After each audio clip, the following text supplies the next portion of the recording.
હું છું નીતા. આજે બનાવશું કેરીનો રસ, પરોઠા અને મગની દાળ. સૌથી પહેલાં પાણી ગરમ કરી મગની દાળને 1 કલાક પલાળી દેશું. કેરીને ઘોરી તેનો રસ કાઢી લેશું.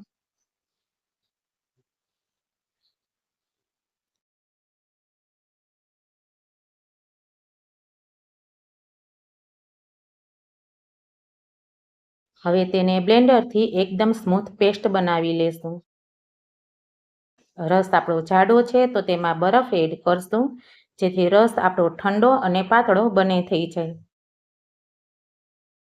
ઘઉંના લોટમાં મીઠું, આખું જીરું, તેલ અને ધાણા ભાજી એડ કરી લોટ બાંધી લેશું.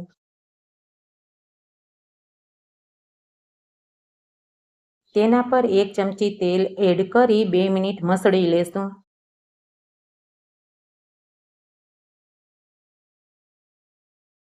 ત્યાર પછી તેને ઢાંકી 10 મિનિટ રેસ્ટ આપશું. દાળ આપણી સરસ પલળી ગઈ છે, તેને નિતારી લેશું. તેલ ગરમ થઈ જાય એટલે તેમાં રાઈ, જીરું, હિંગ, હળદર, લસણવાળી ચટણી અને લીમડો એડ કરશું. ટમેટાની ગ્રેવી એડ કરી 1.5 થી 2 મિનિટ સાતળી લેશું. તેલ છૂટું પડે એટલે તેમાં મીઠું, ધાણા જીરું અને મરચું પાવડર એડ કરશું. મગની દાળ એડ કરી 2 મિનિટ સાતળી લેશું. હવે તેમાં જરૂર મુજબ ગરમ પાણી એડ કરશું. તેને ઢાંકી 5 મિનિટ વરાળે બફાવા દેશું. ચેક કરી લઈએ. દાળ આપણી પરફેક્ટ બફાઈ ગઈ છે. આટલો રસો રહેવા દેશું. દાળ જેમ ઠંડી થશે તેમ તે પાણી પી જશે. ગેસ બંધ કરી ધાણા ભાજી એડ કરી દેશું. પરોઠા બનાવી લઈએ.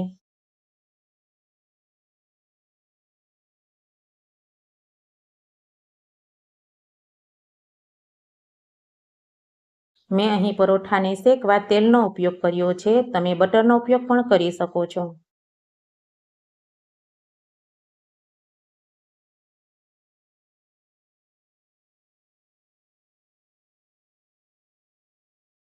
પરોઠા આપણા રેડી થઈ ગયા છે. દાળ ચેક કરી લઈએ. દાળ પણ આપણી રેડી છે. રસ ચેક કરી લઈએ. બરફ આપણો બધો જ ઓગળી ગયો છે. તેને સારી રીતે મિક્સ કરી લઈએ. રસ આપણો રેડી છે.